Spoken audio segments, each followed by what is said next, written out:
Death leaned down and leered into my face. "Perhaps I should start with you." Rory fidgeted in my arms and raised his small fist at Death. She blinked down at him in confusion, her eyes open wide in surprise. "Why, you little—" As his hand flew through the air toward her, his fingers opened wide, propelling a crumpled ofuda at her chest. It bounced off her immaculate suit and landed at her feet. Hands on her hips, Death threw back her head and laughed a deep, rumbling chortle.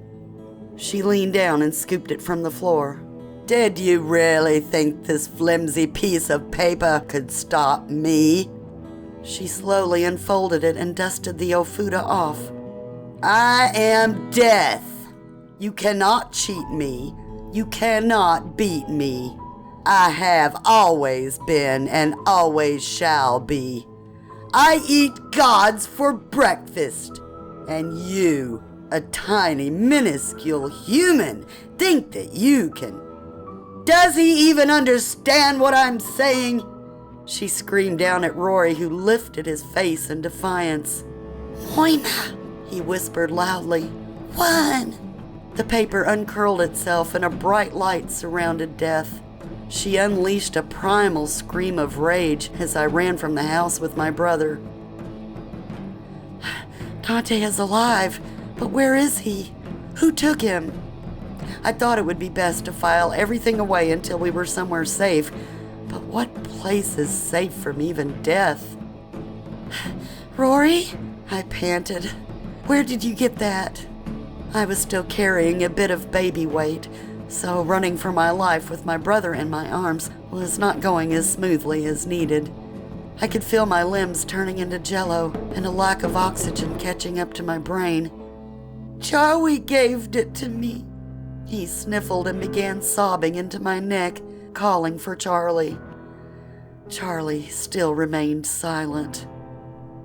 We were almost to the tree line when Death appeared before us.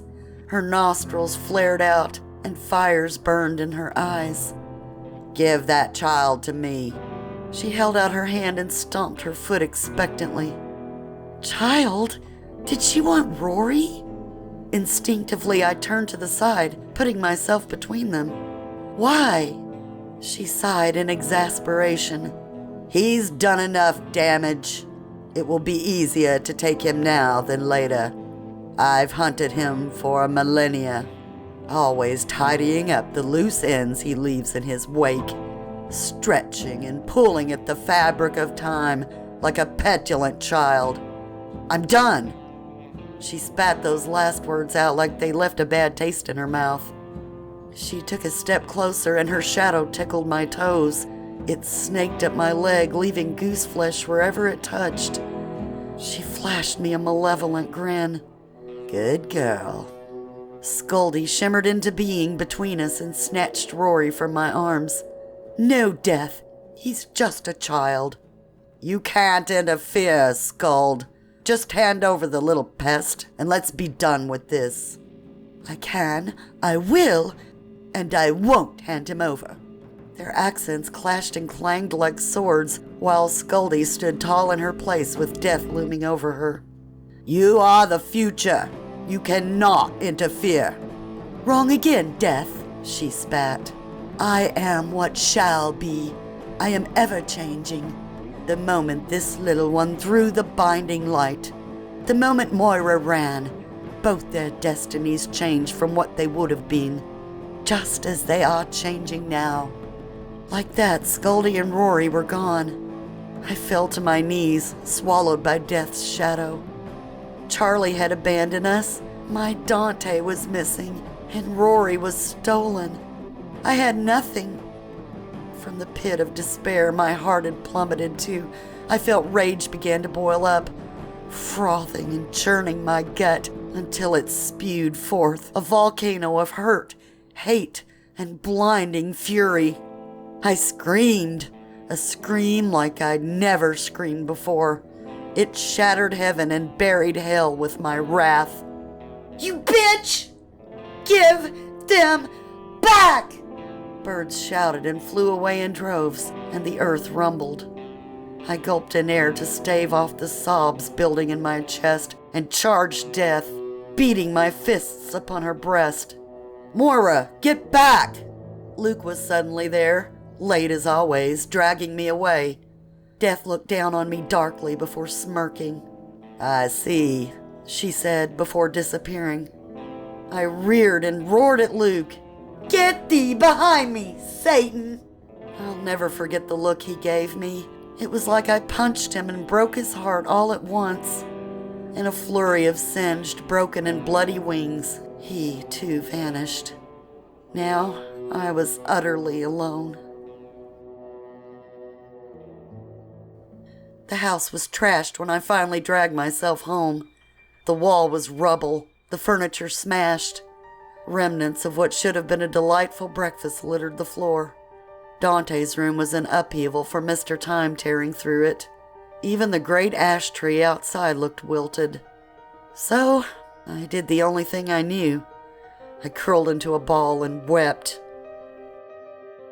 In the next few days that passed, I tore through the town, upending the precious relationships I had begun to cultivate with my savage violence. My boys were nowhere to be found. I stormed into Mr. Time's shop to find it a mess. Mr. Time was maniacally winding back clocks, attempting to turn back time. "It's stuck! It's stuck!" he raged. The crazy old man had destroyed most of his stock. He muttered and spat at me, blaming me for hiding Dante. "What did you want with my son?" "His power, of course. I need it to take back what is rightfully mine." He was completely useless. His words were complete nonsense to me. If only I had known. But then, hindsight is 20/20. Mamaru and Kit searched through my disaster of a home looking for clues, but found none. "I'm sorry, Moira. I'd never seen such a large man pout so. I didn't sense anything evil about Mr. Time. I didn't realize." "I can't smell anyone that is unaccounted for," added Kit. "Only those who belong. I don't understand." They shared a brief glance and both bowed their heads. "Have you taken into consideration—" Mamaru paused and cleared his throat. "Have you taken into consideration that maybe—" He raised his eyes to mine, and Kit wrung her paws. "That maybe Charlie took Dante?" Betrayal stabbed at me, an icy pick to the heart. "He wouldn't! Would he?" I stormed out of my home and marched to the tree. Banging my fists on its rough bark, I screamed out, "Come out this instant, or I'll cut the damn tree down!" And Dondi's faces pushed out from the bark, their visages blending into the tree like next-level camouflage. As they pushed their way out, their skin smoothed and became human again. Well, human-ish. Dondi's eyes were red and swollen. She sniffled as she stood before me. Just frowned. "Sweet child," Dondi hiccuped. "We don't have your babies. We don't know where our sister has gone. She's always been a little unbalanced. What with the future, never certain." "I thought that the future was set in stone," I questioned. Laughed. "No, no, child. The future is what you make it. Ever-changing. She's a living thing, you know." She patted her sister's shoulder. "We write out destinies, but even you can change them. Look for yourself." She turned and pointed at the base of the tree. "This is your branch, after all." Just barely peeking out between the moss and the grass was Moira's shepherd. Surrounding it was a plethora of runes. Just above was Dante Morningstar. His name was patterned with Nephilim in runes. Off to the side was Rourke Kincaid. Just his name. It was old and cracked. No runes to be found. I looked at the sisters. Above me, out of the corner of my eye, I caught my runes shifting and changing. "What's happening?" "Your destiny is changing, love." "Where's Rory's?" They exchanged a sideways glance. "Skulls, isn't it?" It sounded more like a question than an answer. I pointed at Dante's. Why is there Nephilim here? Another exchanged look. We've not seen that in a long time. Can you read it? We shouldn't. At this point, I had had enough. Enough with higher beings who all seemed utterly useless to me. Enough with drama, with the total feeling of powerlessness. Enough with hurt. I promptly turned on my heel and stomped off. I didn't have a particular destination in mind. I just needed to get away, hopefully to stumble upon some clarity. I wandered through town in a daze. Perhaps the sheer shock from the unfolding events had muted the world for me. I felt nothing, numbed from so much trauma. People cast pitying glances my way. Poor Moira, she just can't catch a break. Wish I could do something. I'll pray for her. I wanted to stab them all. What good would prayers do me? The gods had all but turned away from me thanks to Charlie and Luke. Who would come to my aid? I would have to fix this myself. I turned into the small cafe and bought a coffee. If one thing could right the world, it was coffee. I sucked it down, not minding the scald.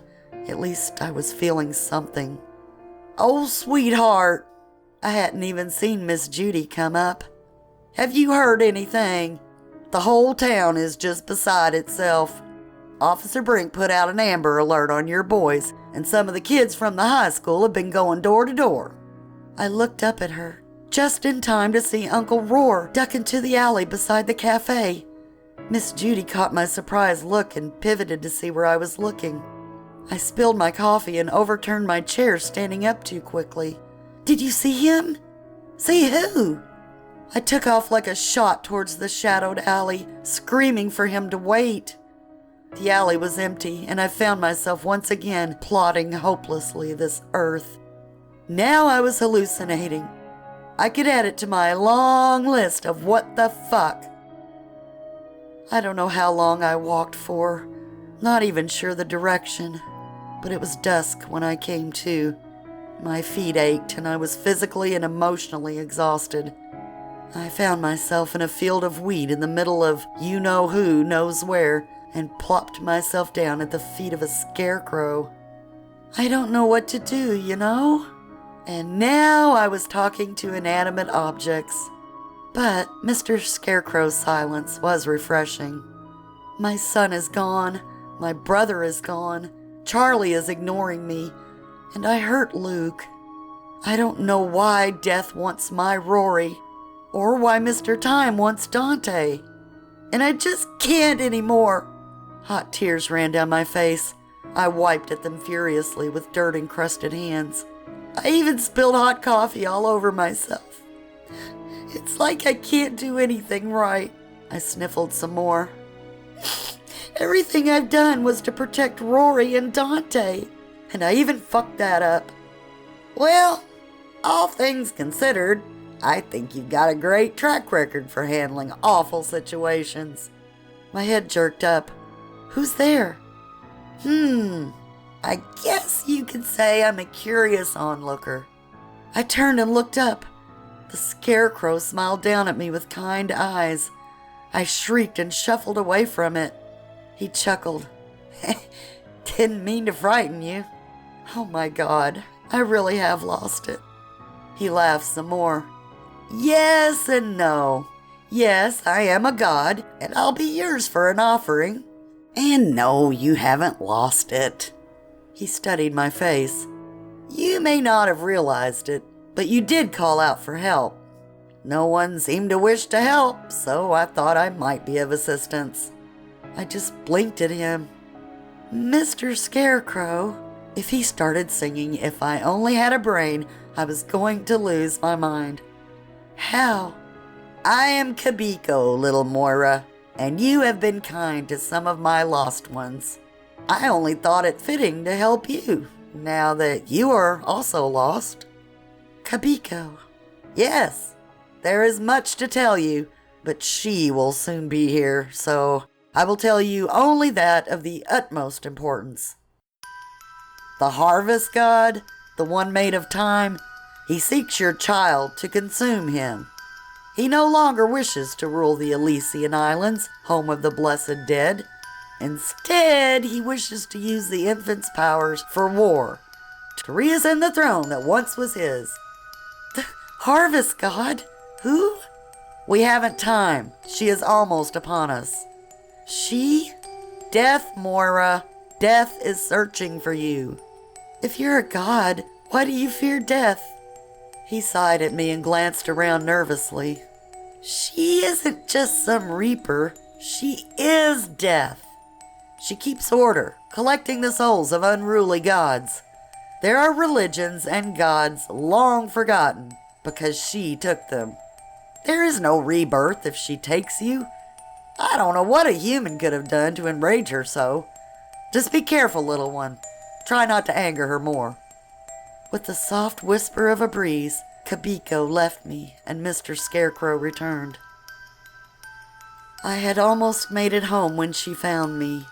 The sun was setting and twilight had given rise to a thick mist. It rose from the ground in fat tendrils and seemed to embrace death like a cloak. Embers from the pudgy cigar hanging from her lips glowed like a red eye in the dying light. We should talk.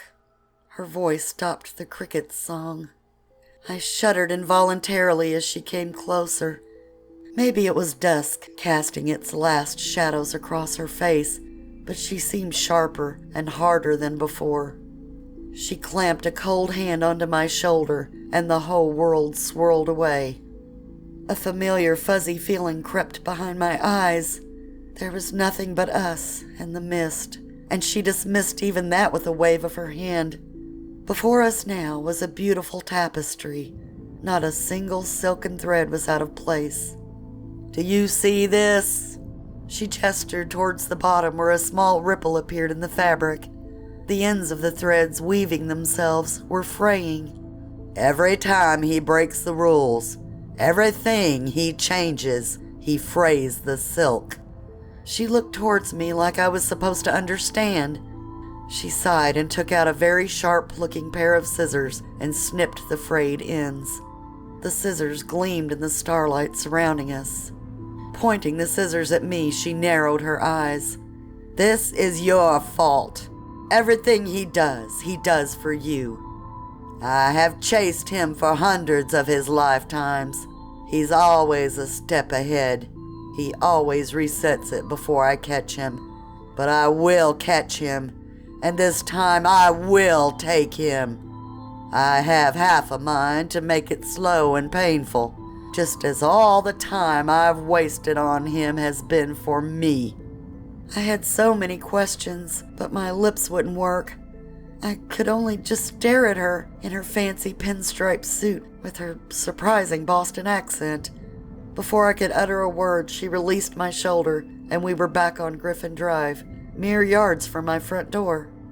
If you don't hand him over, I'll take you instead.